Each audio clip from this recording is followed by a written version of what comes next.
Yep.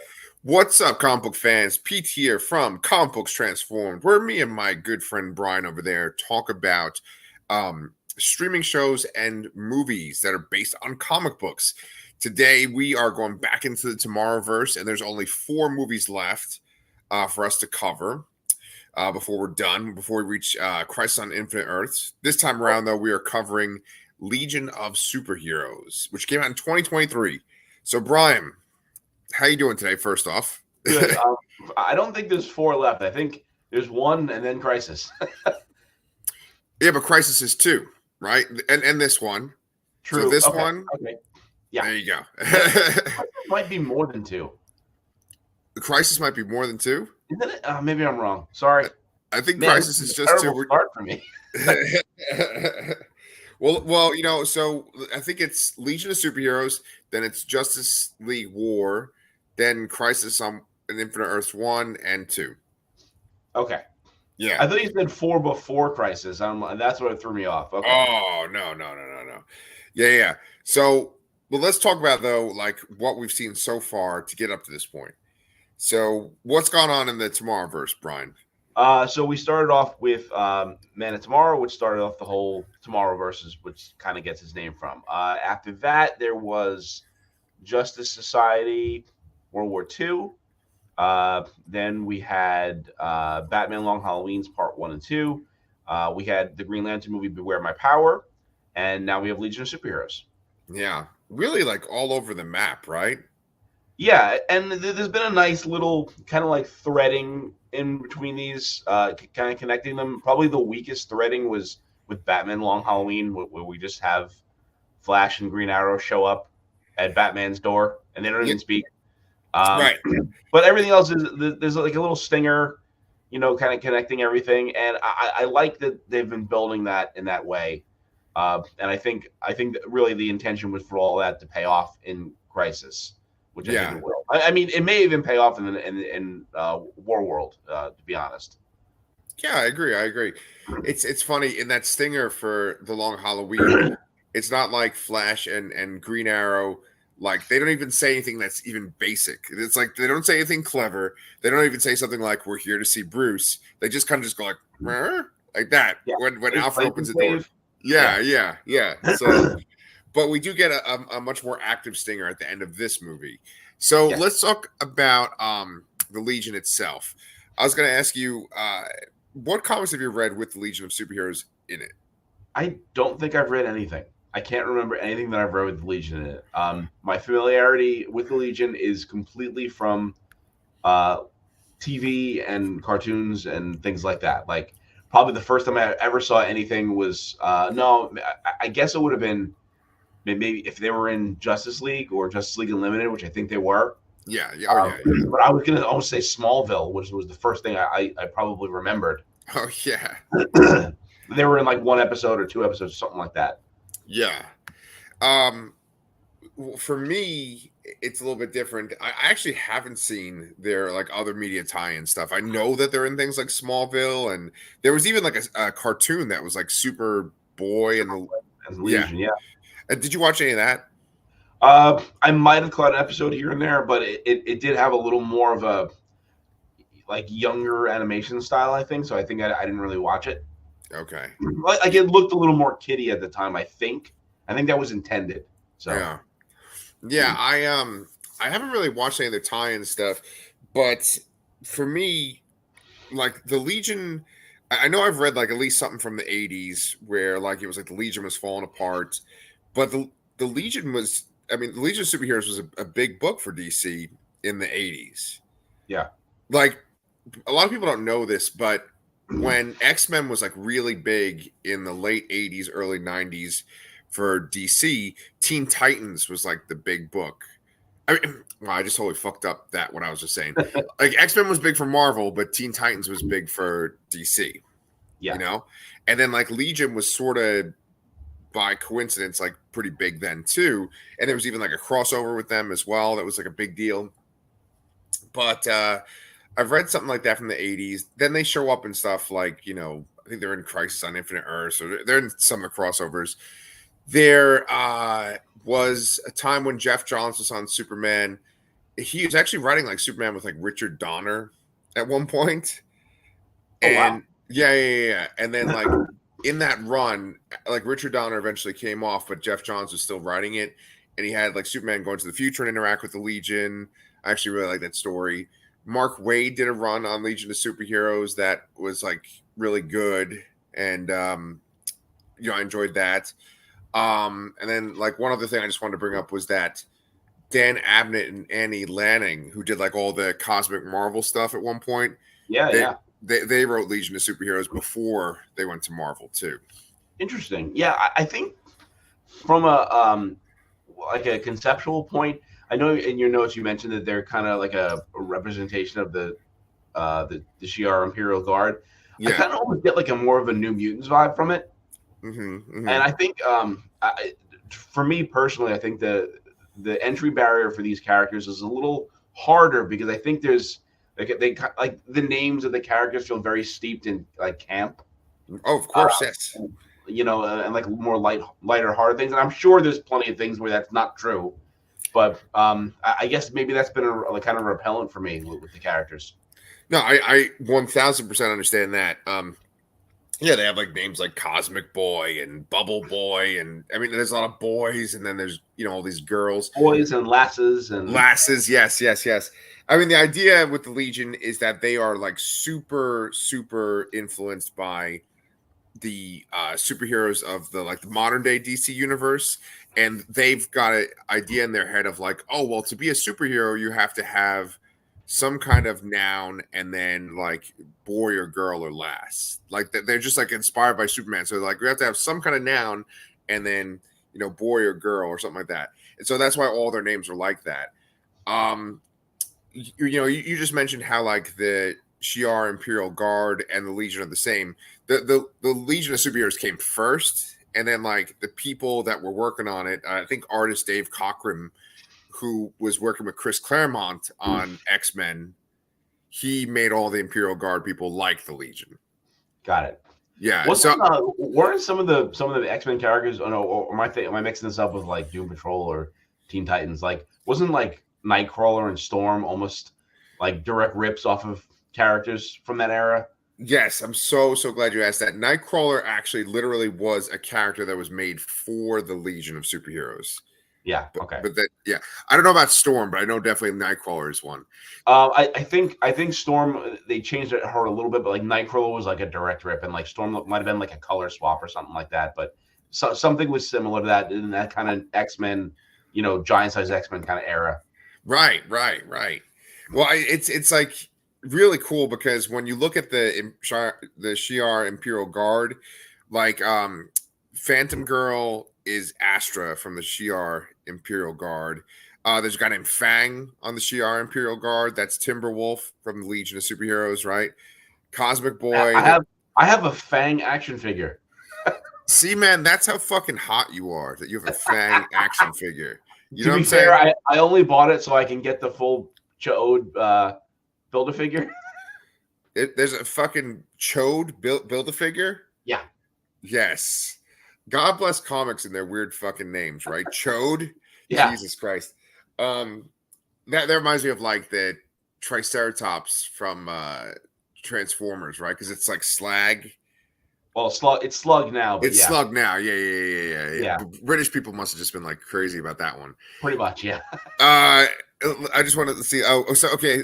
Cosmic Boy from the Legion is Electron in the Shi'ar Imperial Guard. Now, this is the ones I didn't really recognize some of these names on here, but like, there's a guy named Mentor that's in the Shi'ar Imperial Guard, and like, it's very obvious he's Brainiac 5. Yeah. There's a character named Nightside, and that's Shadowlass. But the one that always stands out to me is what do you call it? Gladiator, and he's based on Mon-El. Oh, okay. I didn't think of that, but okay. Yeah, I mean, Gladiator really seems like Superman, but like Mon-El is like Superman too, right? That's very true. Yeah, I mean, and Gladiator is just like alien Superman, really, and I mean, not that there's a Superman in Marvel necessarily, but yeah. Yeah, exactly. So I just love how like there's like parallels, and there's even more than that. I just was mentioning the ones that are in this movie. Yeah, got it. Because there's like a shit ton of Well, Legionnaires. I mean, really, almost everything in Marvel and DC has a parallel, really. So, Yeah. Flash, Quicksilver, Namor, Aquaman, yeah. Doctor Fate, Doctor Strange. Yeah. So I guess since you haven't seen that much Legion stuff, if you could just base it on this movie or whatever you've seen, who's your favorite Legionnaire? I'm gonna go Phantom Girl based solely on Young Justice and the prominence that she had not speaking in the most recent season of Young Justice. Oh yeah, I remember that. I Yeah, mean, yeah. she also makes she is also in this movie here today, what we're talking about. So, but I guess that was the thing that stood out to me the most recently. I guess so. That's my answer. I don't really have an answer why other than that. That's just the familiarity. Like, oh, that's Phantom Girl. She's still in the episode. She's still unconscious. Yes. Okay. Yeah. I totally forgot about all that though. Yeah, that's awesome. I'd say that like maybe mine might be Ultra Boy, who he's in the comics, and the way he works is he can have like any super power, but he can only activate one at a time. So he always has to be very like conscious of like, okay, I need super strength here, but I need invulnerability here. He's not in this movie, but I like him So a lot. basically, he's Sync from X-Men. Yes. Before Sync came around, yeah. Yeah. But I like a lot of Legion members, So in this movie, you have like when the Legion was first starting out and starting to become popular, they crossed over with Superman, and he was actually Superboy, and they kind of alluded that like Superman sort of got some of his training or became a superhero because of his time with the Legion when he was Superboy. But in modern times, they've had like Supergirl be the one that goes and spends time with Legion. That's what this movie is about, right? Yeah, it seems like a yes. Yeah. Meg Donnelly plays Supergirl in this, and I know her because she was in this movie called Zombies on the Disney Channel. Have you ever seen commercials for that? Or anything? Brandon has seen at least the first movie. Oh, okay. Yeah, he was obsessed with that for a little while when he was very young. Okay. So I am familiar with that, but I didn't put that together until afterwards. I more so recognized the name from I think she was in like that Supernatural spinoff that I didn't even watch. Yeah, the But Winchesters. yeah, and I was like, oh, we got Dean Winchester and we have Mary Winchester, sort of. Yeah. Okay, yeah, she's in that too. I think that she's good in Zombies. I think that the main guy that plays Zed is like a lot more charismatic, and he's kind of the standout from that. Yeah. But I thought she was really good in this, though. Yeah, she was really good. Like I remember thinking during this thing that she's very charismatic, very very good in the role, and I liked it a lot. The one thing I would say about this is I feel like I know we were just talking about Supergirl spending time with the Legion and all that, but in the comics more recently, but it just feels like this was more of a Supergirl movie than a Legion movie. Much like Justice League felt more like a Flash movie. I'm sorry, Justice Society felt more like a Flash. Flash was the central character in that, which I think is just like a weird choice, I guess. Agreed. I think that basically what they do is they're like, okay, it's a harder pill to swallow that this old superhero team is around during World War II. It's a harder pill to swallow that there's this like crazy army of superheroes in the future. So we're gonna base it around this character that pretty much everyone knows at this point and make them the sort of point of view character, No, that makes sense, but wouldn't you name it after the point of view character? Oh yes, yeah, probably yes, yeah. That's probably a good idea. With Supergirl, it kind of makes more sense because there literally have been Supergirl comics, Yeah, in with the Legion. But with Flash, there isn't any like Flash JSA crossover or anything like that. not really. Yeah. But I think it works in this case. And I actually really like that prologue with her on Krypton. What'd you think of that? Yeah, that was cool. It was nice to see it. I mean, they kind of change around her origin a bit here and there, but I mean, I feel like more, they've both done it where she is older than Clark and kind of, gets lost and stuff like that. Yeah. But yeah, they kind of stick with that angle here. But it was a nice intro thing there. She seems to be enjoying her life and looking forward to joining up with whatever force she was assigned to there. Yeah. On Krypton, it was nice to see Krypton in a different light, because other than just exploding, even though it does explode here as well pretty quickly. Yeah. Um, you haven't read that Supergirl Woman of Tomorrow book yet, I right? have it. I've had it for like a year and a half, and I have not read it yet. Oh, you own it. On Comixology, yeah. Oh shit. I ordered it from my library. It's actually there ready for me to pick up, and I've been Nice. kind of itching to read it. All right, so let's read it at the same time. Boom, there you go. Just like watching Dune. Yeah, man. You didn't by any chance, I mean, this is totally not related at all, but you didn't by any chance read that one-shot issue called Trinity that was about like Wonder Woman's daughter? You didn't pick that up, I right? have From the not. show? No. Okay. Yeah, that's by Tom King too, and I just read that yesterday. It was weird because like it was very funny and fast-paced, which I feel like is sort of the anti-Tom King, you know? Okay. Yeah. But yeah, it's sort of like a prologue for his Wonder Woman run, which is supposed to be really good too. Yeah, I've heard that. I have to I have to try and stop reading so many books. But yeah, I always did want to read that. Yeah. Yeah, dude. So let's go back to this. So Solomon Grundy shows up, Batman shows up, Superman shows up. Were you surprised to see these guys in this movie? No, I think they've been framing stuff here, with modern day things, even with Justice Society. So it wasn't a surprise to me. I really like seeing Batman and Superman. These particular Batman and Superman interact. It's just always interesting to see Batman and Superman together. I think. Yeah, of course. They're the two biggest characters out of DC. So it's I've been a fan of World's Finest for a long time. I love who wrote was it Jeff Loeb wrote Batman and Superman for a while in the early 2000s? I think you're right. Yes. Yeah. I loved that series. Yeah. And there was a different take on Supergirl in that too, actually. Right. I remember that. It had really good art. I think it was Michael Turner was the artist Yeah, for Michael that. Turner before that was one of the last things he did. Yeah. Yeah. Like that arc starts off with like them going against Toyman, right? Yes. Yeah. And then it has that like gigantic robot that's like half Superman, half Batman. Yes. There you go. Yeah. Yeah, no, that was a good time. It was a good era to be into comics, that's for sure. It's cool because you got Jensen Ackles in this as Batman, and you have Solomon Grundy, which I actually really like. That's Solomon Grundy from Batman: The Long Halloween, and then that's Superman. He's been in like almost every movie of this. Yeah, he's appeared just about everything. Yeah. Yeah. So they take out Solomon Grundy, and then Supergirl, is there, and she just kind of shows her frustration with living in the 21st century. We cut from that to a bunch of masked guys attacking Star Labs, right? And it's actually pretty violent when they attack Star Labs. What did you think of that sequence in the very beginning with the Black Circle guys? Yeah, I didn't know what to make of it. I mean, it seemed like they were, somehow involved with Grundy was because they had the same similar weapons and all that. But yeah, we see them attack Star Labs. They're looking. I don't remember what they're trying to get there. Because even Batman comments he doesn't know what they were trying to do there. But there was something in a tube in the back that looked like they were probably going for that, but I don't remember what it was. Yeah. Well, I guess we should probably point out that like when Solomon Grundy attacks and stuff, like they had a sequence like this in the previous movie or a couple movies back where Brainiac attacked, right? Yeah. And Brainiac freaking gets shot in the head in that beginning sequence. Yes. There's a nice callback to that.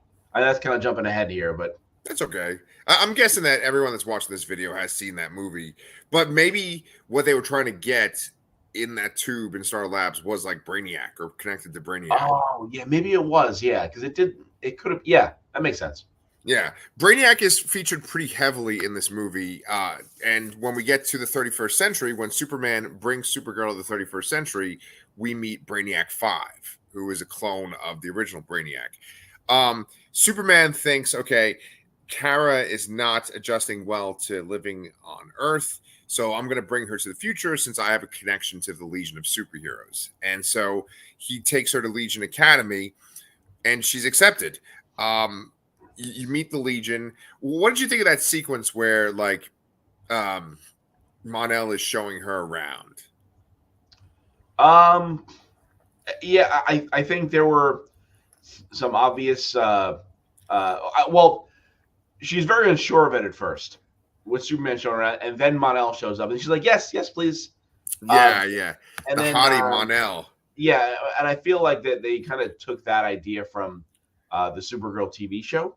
Oh, okay, okay, That kind of little connection there, sure. and then it makes it seem like they're kind of going off of that where there's a potential relationship there, but they kind of twist that on its head as well. Yeah, yeah. Uh, so you mentioned the Supergirl show. Do you know anything about Daxamites from that show? I don't. I don't at all. They're basically like Kryptonians. I can't remember if it's like the sun makes them powerful like a Kryptonian, but they have the same kind of power set.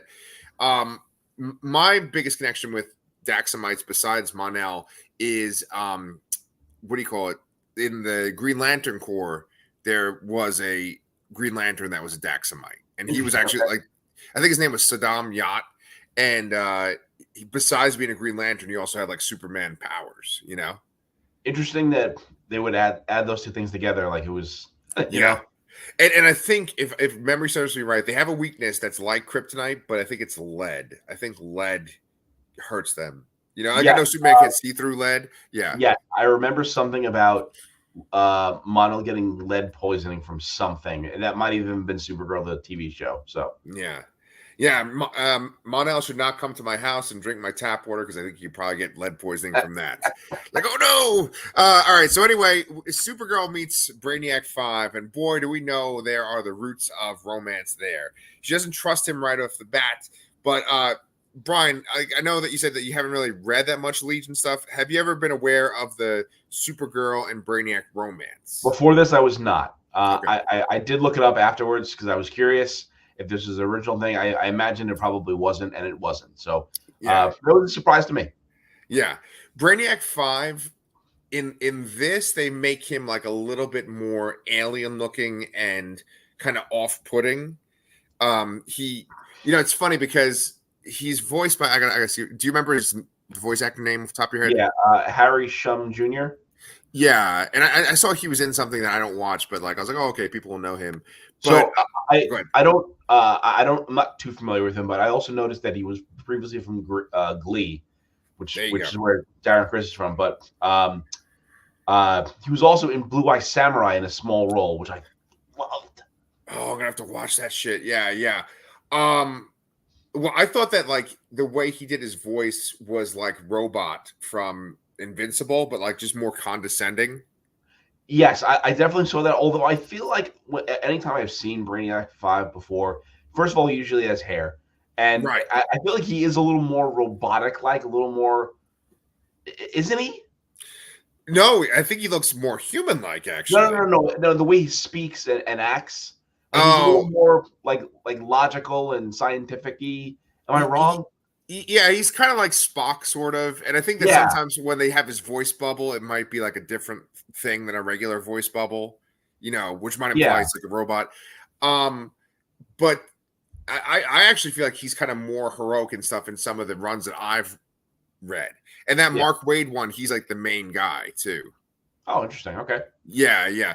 But you did you kind of know there was going to be like this romantic tension between the two of them? Yeah, the second they got like up in each other's faces and yelling, I'm like, yeah, that's that. Right. And I And there was love a that. montage of them bickering. Yeah, yeah. I love when they had that kind of like, oh well, they're sort of like representing these other two characters that are arch enemies, but then they're gonna have like a romance. I love that kind of shit where it's like, she's basically representing Superman, he's representing the original Brainiac, but it's like they can get together. Yeah, I like that shit. So shit goes south pretty quickly, and some of the Legionnaires are missing. Triplicate Girl is the first to get murdered. That was pretty fucking brutal, right? yeah, she gets like melted pretty badly. Like I was really expecting either that to be the end of the character or for them to like somehow reinstate the third version or whatever, third Yeah, double. yeah. But no, she just got half melted and she's a duplicate girl now or Right. whatever they said. Yeah, yeah. I was like, oh shit. I didn't know where they were going with all these like lost Legionnaires. There's definitely this sense of like unease throughout the time the Supergirl's there. And you're like, what's going on exactly? Um, right before she gets attacked by the Black Circle guys, there's that little fucking creature that looks like it's like paste or whatever, and it's like Yeah. right. I don't remember that from the comics at all. So I was like, oh, is that thing gonna like come to life and like eat her or something? I knew something bad was gonna happen, because it's just like I thought it was gonna like attack her. But then all those Black Circle guys fucking attacked her. Then you find out that the Black Circle guys are trying to get this thing called the Miracle Machine. Have you ever heard of that? I have not heard of the Miracle Machine. I do know where the controllers are, but the Miracle Machine, and I had some questions about that later on when we get to the kind of the ending. Sure. So yeah. Man, I'm so fucking lame this morning. I'm like, Brian, have you heard of that? And I'm pretty sure you don't know about it. And you're like, oh, I don't know about that. And I'm like, well, I'm gonna tell you. Like, it's just like this fucking cycle. But no, the controllers, you said that you kind of had heard of them and stuff. They're basically an offshoot of the Owens. The people, they're called Malthusians originally, and then they lived on Oa. And instead of being blue, they're pink. And they decided that they wanted to destroy evil. The Owens were like, okay, we're going to control emotions. We're going to use emotions to like get power in the universe. And these guys made this thing called the Miracle Machine where they could basically turn thought into reality. Yeah. So that's a big part of this movie, especially the third act. And we find out that Mon-El is a fucking traitor. Screw that guy. Yeah, seriously. And I'm not familiar with him being a villain before. He's not. He's usually not a traitor. Yeah. Very interesting turn there. Yeah. It's good for him to be the traitor because he's like got the same power set as Supergirl, so he's like a threat versus like, if it was like Timberwolf or something. Yeah. Eventually Brainiac, the original, shows up and he's horrific looking. He's almost like a David Cronenberg Brainiac, right? Man, that was real creepy. Yeah. It almost felt like, I know we had the murder of Triplicate Girl and we had that attack with the Black Circle in the current timeline and all that, but yeah, this movie it almost has that like high school romancy kind of thing with with the training sequences and the clashing between Supergirl and Brainiac, and then they have this, which is like really like messed up body horror. Yes. And I want to just mention one thing that he says, and then we can talk about the worst part of it all. He mentions a great danger that he's anticipating, and he needs the Miracle Machine to sort of prevent it or to like bring back Kolu, which is his world. Do you think that great danger is the Anti-Monitor? I mean, it has to be with Crisis coming up. I mean, what else could it be? Right. It's not Mongol though, because like Mongol's in the next one. No, I feel like it's got to be the Anti-Monitor. Okay. So then now I can bring up the point that you were saying, like when he dies, it's pretty horrible, right? Well, I mean, yeah. First of all, they reference that he was shot in the head, and that he is reconstituted from the bodies of his clones, and you can see their faces on his body, and they talk, and it's that in itself is horrible enough. But then he dies by the body's kind of like reclaim, like growing and just splitting him apart, like literally. Yes. I mean, they only show it as a shadow, but like at one point, like he's literally bisected, and then you just see his corpse on the floor. Yeah. And it's almost weird too. It's like how like he's essentially defeated by himself. Like our heroes don't really do very much in this situation. No. I mean, I think that one of them plants the idea that all the other clones pick up on. Yeah, I can't remember who does it. If it's Supergirl or it's probably Brainiac 5. I think it was Brainiac. Yeah. Yeah. I mean, they go all out with these animated movies sometimes, man. They do some horrific stuff. So the reason why Brainiac had the whole Black Circle and he was trying to do this was because he wanted to bring back Kolu, which his own world is gone, just like Krypton. And I'm pretty sure Daxam is gone too. So there's all these like dead worlds, and like, you have these characters that want to bring them back to life. But ultimately the lesson is like, you can't go back. You can't bring back these dead worlds. Yeah. So did you like that when the mom shows up at the end when Kara's using the machine? Yeah, no, that was nice. It was a nice little emotional thing, and the kind of like choice, and like she could bring back her world, or she could make the proper choice and not destroy all of reality. Um, Yes, yeah, so good I mean, choice. it's kind of a little weighted there, I guess, but yeah, they have to bring the hero some kind of challenge to overcome, and that was it there. This is where I was confused, though. I mean, I understand the miracle machine turns thoughts into reality, but it's like she goes up and punches it and touches it, and she's kind of like Supergirl's kind of frozen there, but then she's also there, and then Brainiac's there, and I was just really confused of what the hell actually happened. Yeah, Because I then one of the Supergirls disappears, and then the mom is still there, and then after that it's just Supergirl and Brainiac again, and I had no clue what actually happened there. yeah, I felt the same way. I guess maybe like just by interacting with it, you're starting to make other realities. I have no idea. I honestly, because there's one part where like they kind of push on it together, and Yeah, you see like multiple sets of hands pushing on it. I'm like, well, wait, who's pushing on it? It looks like Supergirl. Is it the mom's pushing on it too? I got confused by that. But I think when you're dealing with something that like it literally turns thought into reality, it's kind of like, okay, well, if it doesn't make sense or stretching, it's like, what are you supposed to do, right? yeah, no, and I get, and then also too, like I believe this is how I perceive what happened is they willed the machine into a different reality, so Right. they didn't stop it. They just pushed on to make it somebody else's problem and Yes, destroyed yes, some of the reality. yes, yes. Like take that, Owl Man, or like Yeah, or Russian Superman. That's your problem now. Yeah, yeah. No, that's funny.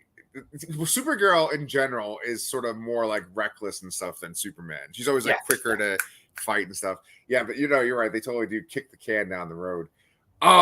So then they do that. Brainiac's dead, and Supergirl, we find out what's going on with her in the post-credit scene. In the post-credit scene, she makes a little phone call back to Clark. I mean, just kind of opens a portal and talks to him. She's like, "Here's my boyfriend," and this cute little awkwardness between the two of them. Then we get what? Batman and Superman, right? yes, they're investigating some kind of like giant melty circle in the street, and then they get zapped as well, and they turn into little melty circles as well. Yes. Batman's like, "Oh no, Clark, another melty circle," right? And then they just get I don't know what blasted. else to call it, but I mean, this is that's what it looked like. Yeah, yeah. It's funny because it's kind of reminiscent of the dark side stuff that's in the Snyder Justice League. It did feel like that a little bit, yeah. Yeah, but oh no, that shit's in like Batman v Superman. Um, is it Well, in both? it's No, it's in part of both. Justice League. Yeah, Yeah, it's the first time we see it is Batman v Superman, and then we see it again in yeah, Justice League, yeah, but it's like way more in the Snyder cut too. Yeah. yeah, yeah, yeah. Yeah, but instead of it being Darkseid though, it's Mongol. Yes. And I'm excited for this one. I'm hoping that this one will be, one of the better ones. As we come to close out this Tomorrowverse. Yeah, man. Well, so that brings us up to like the last thing I think before we wrap up our video. If you could rank all of the movies that we've seen, and you just have the Long Halloween be one movie, Yeah. what would your ranking be? And here's the thing: I kind of think I know what your ranking is going to be. Well, So I we think just it's did good. this like 2 weeks ago, and I don't think I didn't write this one down, so I don't remember what I did. And I think ours was like slightly different. Right. It was. It was Um, slightly different. Yeah. so I mean, I think we both agree that it's Long Halloween, Man of Tomorrow 1 and 2, right? As the first Um, two.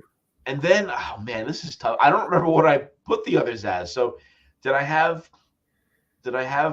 Green Lantern and then Justice League? Justice Society. Justice Society. I keep saying Justice League, Justice Society. You might have, but And then, I would then definitely you had those reversed. correct. I would Okay, definitely put that Justice makes sense Society. there. I don't know where I would put this. Yeah. I guess I don't know. It's hard to rank those other three for me right now. But I mean, they're definitely lesser than Long Halloween and Man of Tomorrow. Yeah. All right, so you already kind of went through our order. I would put this actually underneath the first two. This would be my third because I like just the fact that they did something with the Legion of Superheroes. That's a big deal. And then I really like Supergirl in this, and I like Supergirl and Brainiac's relationship. And ultimately, that was more fun and exciting for me than the majority of stuff in like the Flash one and the Green Lantern one. You know. Yeah, I feel like with the Green Lantern one, they kind of rushed through Parallax at the end there. So I think I'm going to agree with that. I'm going to put this under Man of Tomorrow. Yeah. I think it's a concise story. It doesn't feel rushed or anything. It feels like a complete story, really, and it's a nice callback to Brainiac from Justice Society as well. So I think I'm going to agree with you there and put it at third. Boom. Nice. So coming up next week, then we're not doing this. Next week we're doing Dune 2, right? Yeah, I mean, I just spent 4 or 5 hours of my life watching Dune, the original Dune and Dune Part 1. So yeah, man. Yeah. And I'm actually rewatching the Denis Villeneuve one right now too. So yeah, I'm excited. Nice. Yeah, maybe we'll get Danny on board for that too. We'll see. But yeah, man, it's been tomorrow. Today. I'm sorry, he's seeing it today. That lucky bum. Yeah, he gets to see it in IMAX too. Yeah, that'll be an experience. So anyway, that is us. It's always a pleasure talking about these Tomorrowverse movies with you, man. And we'll be back for Dune 2 next week. We got Invincible coming up this month. We got a lot of shit in the pipeline. And then we're going to finish off the Tomorrowverse, too. Hell yeah. So